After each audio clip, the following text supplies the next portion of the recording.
Now our topic is modern periodic table, or it is also called long form of periodic table, also called extended form of periodic table.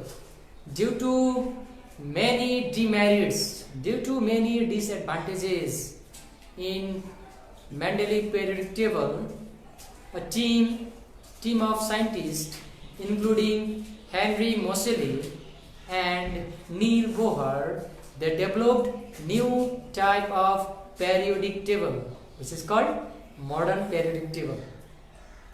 We know that according to Mendeleev, fundamental property of elements, he explained according to Mendeleev, atomic weight is fundamental property of elements according to Mendeleev. That is the main defect according to Henry Moseley and Neil Bohr. Okay, what they explained, what they postulated that atomic number, not atomic weight. According to Mendeleev, atomic weight, that's the difference between Mendeleev and modern. According to Mendeleev, atomic weight is fundamental property of elements, but according to Henry Moseley and his team, atomic number is fundamental property of elements. So that is the big difference between Mendeleev and modern periodic table. Big difference. So Henry Moseley, this man Henry Moseley, actually while doing experiment on X-ray, right? While doing experiment on X-ray, what he got the result? He got this relation. I'll show you here what he got. He got this relation. Root under F directly proportional to Z. Right? This relation. It means F is frequency, X-ray is wave has frequency. Yes, in physics you have to learn this equation. Okay, root under frequency is directly proportional to Z. Z means atomic number. What is Z? Atomic number. Remember, atomic number. Right? Z. So what this relation tells frequency depends on atomic number. Frequency does not depend upon atomic weight. That's why Henry Moseley and his team considered atomic number is fundamental property of elements, and he developed new type of periodic law. Right? Modern law, then only table. Now modern periodic law, let me state modern periodic law, and you tell me the difference between both. The physical and chemical properties of elements are periodic function of their atomic number. What the difference? In Mendeleev, atomic weight. In modern periodic table, atomic number. That's the difference. Other sentence same. Again I repeat, modern periodic law. The physical and chemical properties of elements are periodic function of their atomic number. In Mendeleev, atomic weight. It means either it is physical properties or chemical properties, all depends on atomic number, and that is right also. So he developed on the basis of this increasing atomic number. Henry Moseley and his team developed periodic table. That table is modern periodic table, or long form of periodic table, or extended form of periodic table, or we can say a periodic table also. Okay, Understood? The periodic law. Now, how we arrange? You have to say on the basis of increasing atomic number. And in Mendeleev 7 periods, Mendeleev period 7 periods and 8 groups. In case of modern periodic table, you can see 7 horizontal rows are called periods. Horizontal, like this, horizontal. Same as Mendeleev. But 18 groups in case of modern periodic table. 18 groups or 18 vertical columns. 1 to 18. Actually 1 to 18 given by now IUPAC name. This is IUPAC group. IUPAC means International Union of Pure and Applied Chemistry. Halina भने एउटा मुस्लिम केटी. हलिना नामैले हलिना है मुस्लिम केटी छ. अब उले यस्तो गर्यो अरे हैन अल्लाह भन्छ रब भन्छ तिनीको भाषामै गडलाई रब अल्लाह के भन्छ हेर है अब यहाँ हेर है म बनाउँछु. हलिनाले अब के अरे अल्लाहसँग के माग्नु क्या माग्नु भनेको फरियाद गर्नु हेर है अब हलिना की रब से फरियाद. आई रिपिट हेर यसरी याद राख्नु न्यूमेरिक्स हो यो. हलिना के भन्दा पनि की भन्दा केटी हो की भनिन्छ कि रब भनेको गड रब से फरियाद. तिमीले लेख्दा पनि हुन्छ याद गर्न सजिलो. रब से फरियाद है.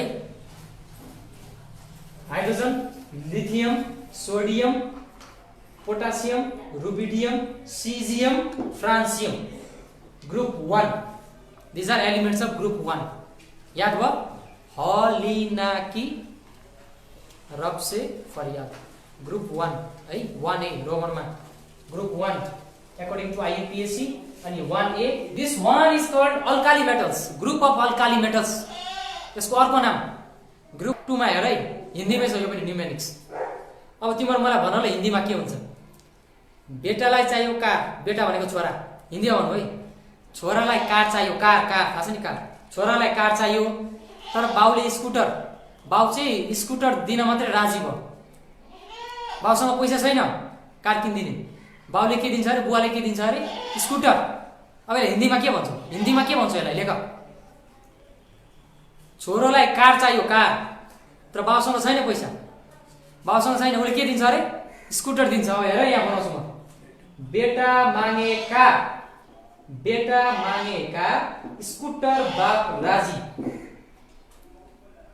बेटा मागेका स्कुटर बाप राजी. Beryllium magnesium calcium strontium barium radium.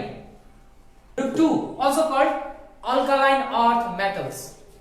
First alkali metals, second alkaline earth metals. अब 13 मा हेर के छ 13 यो 13 या 3A भन्दा पनि हो यसको नाम. यहाँसम्म नाम तिमीले याद राख्नुपर्छ. यो भक्करै पत्ता लागो यो है. यो भक्करै पत्ता लाग्यो. यो जति राम्रो लेखेछ नि भक्करै पत्ता लाग्यो. यतिसम्म मैले फर्मुला बनाएको छु त्यो भन्छु म हो.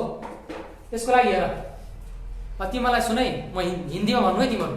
म नेपालीमा भन्दैछु यसलाई कन्भर्ट गर्ने. यसको न्यूमेरिक्स के हो त.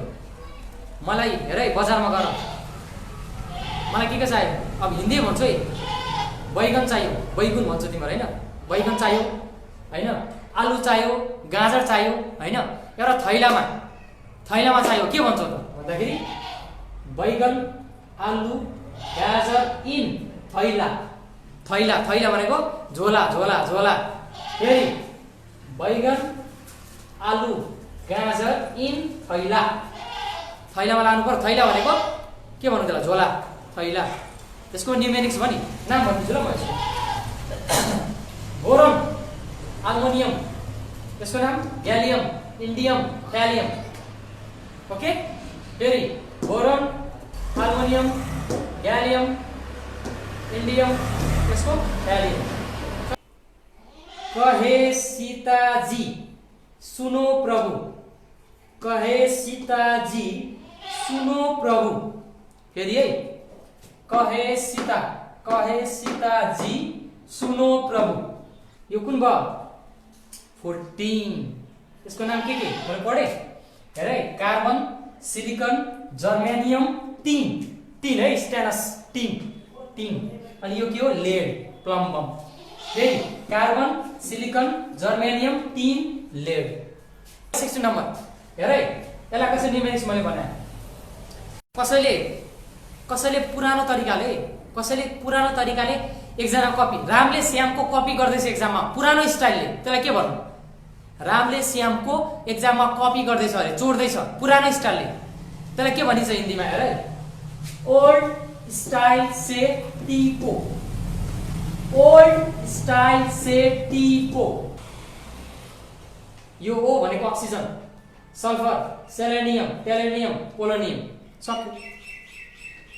नेक्स्ट 17 मा जाउँ।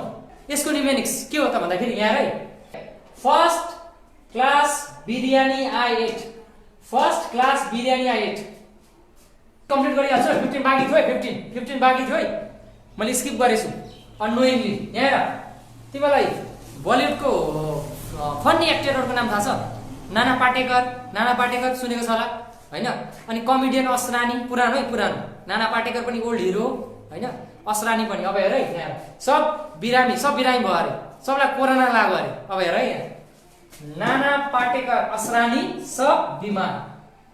नाना पाटेकर, असरानी सब बिमार, कोरोना लाग्यो अरे तिनीहरूलाई।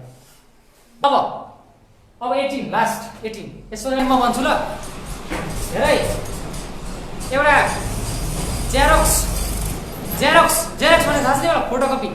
एउटा फोटोकपी सेन्टर छ अरे, फोटोकपी। त्यसले कलर फोटोकपी गर्छ। फेरि भने मैले फोटोकपी सेन्टर छ, कलर फोटोकपी सेन्टर छ अरे। त्यसमा 3 जना केटीहरू बस्छन्। नाम के भन्दाखेरि हिना, निना र करिना है। कस्तो अरे फोटोकपी कलर। अब हेर है, हिना, निना और करिना। हिना, निना और करिना के जेरोक्स रंगीन। जेरोक्स भनेको फोटोकपी, जेरोक्स रंगीन।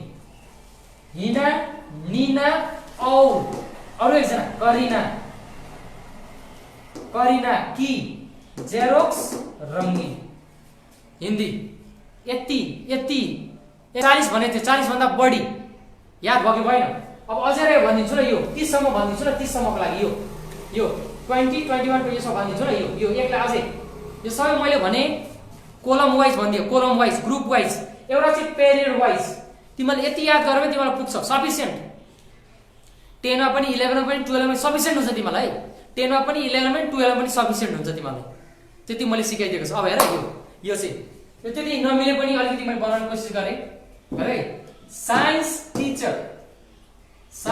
टीचर विनीता कुमारी मैडम फेविकोल से नहीं छूटेगा जनाब। फेविकोल